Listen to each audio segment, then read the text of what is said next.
Welcome, my friends of the interwebs. My last Amtrak video, which was my first Amtrak video, it went over pretty well, and a lot of you asked to hear more about Amtrak. And I've got a lot of stories, good, bad, ugly, all about sex, drugs, and rock and roll. I could tell you, so in fact, I'm going to tell you all kinds of stuff. But I don't want to be all about slamming Amtrak, because I did have some really great experiences on Amtrak. So I think what I'm going to do is one video that I do will be critical of Amtrak, and then the next one will be a good story about an experience that I had with Amtrak, or at least an interesting story, but not necessarily critical of the company.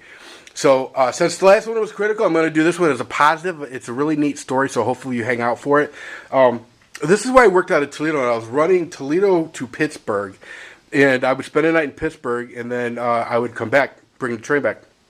And I was the assistant conductor on the job, and the conductor that I was working with, his name was Roger. And at that time, the two top guys in national seniority for Amtrak were both named Roger, and they were both working out of Toledo, Ohio, and they both got on the railroad in 1941. Now, they started out their careers as freight guys, because obviously Amtrak not in existence in the 40s. But they ended up being with the freight company, and then when they had a choice at one point, long before my time, they had a choice between either going to Amtrak and keeping their seniority, or staying with the freights. And I think a lot of the old timers stayed or went with Amtrak, just because if you've got seniority and you're working passenger trains, you can do that well into old age. Whereas climbing up and down on head ends and dragging knuckles down a consist as a road or over the road conductor for a freight company, it's just difficult to do when you get older. It just really is. Your knees give out on you. It's just a fact of life.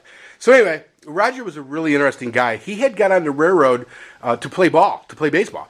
And it was probably, I think he got it right before World War II started for the United States. And I think he was 17, somewhere around in there. And it was a really interesting story. I don't know how many of you remember the movie Field of Dreams with Kevin Costner, but they actually talked about, in the old days, companies having baseball teams.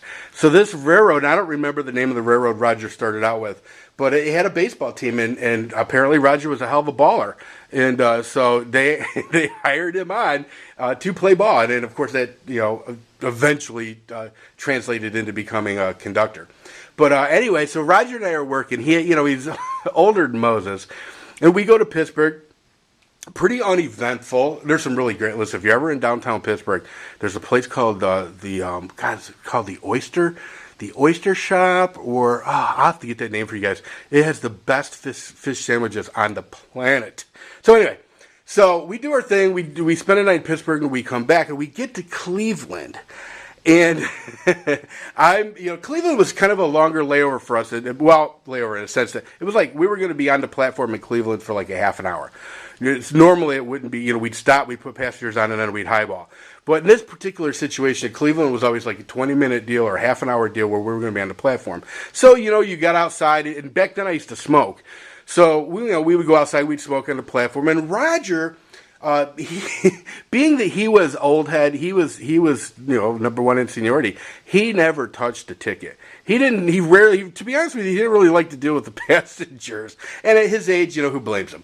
So, whenever you worked with Roger, you knew that you were going to have to do all the bullshit work, collecting tickets, dealing with passengers' problems, putting luggage on and off, and whatnot. So we're standing on a platform. I'm standing next to Roger, and he's talking to, I want to say, the ticket agent from the Cleveland station. And then he looks at me and says, hey, he goes, it was about 5 minutes till we were about to pull out, or maybe about 10 minutes. He looks at me and goes, hey, get everybody's tickets. And so I got up on the train and got my little ticket punch out, and stood at the front of the car and yelled, tickets, please. And would go from seat to seat, and there would be seat checks, so I knew who had already gave me their ticket. There's this dude, this young guy. I guess he was probably about 20, maybe 21, if that. And he's sitting there, and he's got this guitar in the seat next to him. And I said, I need your ticket. And he said, I gave it to the other guy. Well, immediately that raises a red flag for me, because the other guy hadn't taken a freaking ticket in 30 years. I mean, his seniority basically warranted him to do whatever he wanted to, but it wasn't going to be pulling tickets. So I said to him, do you have your stub? Because, man, I knew he was lying to me. The odds of him not lying to me, I thought, were pretty small. And he said, I'm not sure what I did with it. And I'm like, oh, okay. Well, I said, I'm going to have to, I'm going to have to go talk to Roger, the conductor. I'm going to talk to him. I said, because I'll be honest with you. I said, that guy's never pulled any tickets that I've ever seen, ever. And he looked at me and he said, dude, listen, I'm a musician. I've got this gig in Chicago. I have no money, and I need to get there. And he said, I just, can you help me out? I've got this paying gig, can you help me out? And I'm like, it ain't my call, and I said to him, I go, look, dude, you're going to have to go get a ticket. Or so I said, I can't make that call. And he goes, all right. So I go to get off the train. This guy gets off the train, grabs his guitar, and he's walking through the parking lot. And I had told Roger, I said, yeah, I had to tell the guy that he had to get going because he didn't have a ticket, and da-da-da-da-da. Roger seen that he was carrying a guitar. And he said, what's the story? I said, well, apparently he's a musician. He's got a gig in Chicago. He's got no money. And he just wanted a free ride. And Roger looked at me, he goes, go get him. I'm like, yeah, okay. You just didn't question Roger. So I went running through the parking lot, and I caught up with this dude. I said, listen, the conductor wants to talk to you. And the guy says, look, I'm sorry for trying to sneak on the train. I said, no, listen, that's not it. I said, if that was it, he would have had me run after you. I said, why don't you come back? So the dude comes back, and I introduce him to Roger. And Roger says, are you any good with that guitar? And he goes, yeah, I'm pretty good. And he goes, what kind of gig you got? He goes, well, it's a paying gig. And Roger's like, really? He goes, I'll tell you what. If you get on the train and you entertain the passengers between here and Chicago with that guitar, you can ride for free.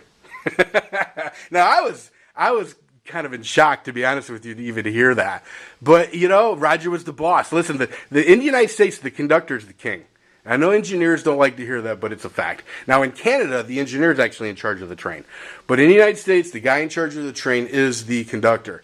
And if the conductor says this is what goes, then that's what goes. That's just the way it is. So this dude gets on the train. Roger says to me, he says, listen, go make sure he's good, because if he's not, tell him to shut the hell up and we'll still get him to Chicago. He goes, I don't want him driving the passengers crazy. I get up there, the dude's already got his guitar out. He's introduced himself to everybody in that particular car. And he's singing, and dude is great. I don't remember now what kind of music he was doing or anything, but I remember thinking to myself, yeah, this dude is all right. And the passengers loved him. He was working the crowd. And in the end, we got off in Toledo, but once you put somebody on the train and there's a final destination, you put a seat check on there. No other crew coming on would have ever questioned, whether they had a ticket or not. So this guy got a free ride, basically. But, I'll tell you what, it was one of my most memorable experiences on Amtrak, and I've got a million of those. And it was just neat. It was neat working with Roger, and I haven't seen Roger in probably 10 years, and hopefully he's still doing well. I wouldn't be one bit surprised to hear he was still working as a conductor. But that's another story, because maybe the next Roger story I tell won't be such a happy one, because us young guys really had a difficult time with these fossils. They would not retire. But anyway, that's my Amtrak story. You had to be there, I guess, but it was really, really neat. And so now my next Amtrak story, it won't be so nice. I'm going to do some dirt on Amtrak. So anyway, everybody take care.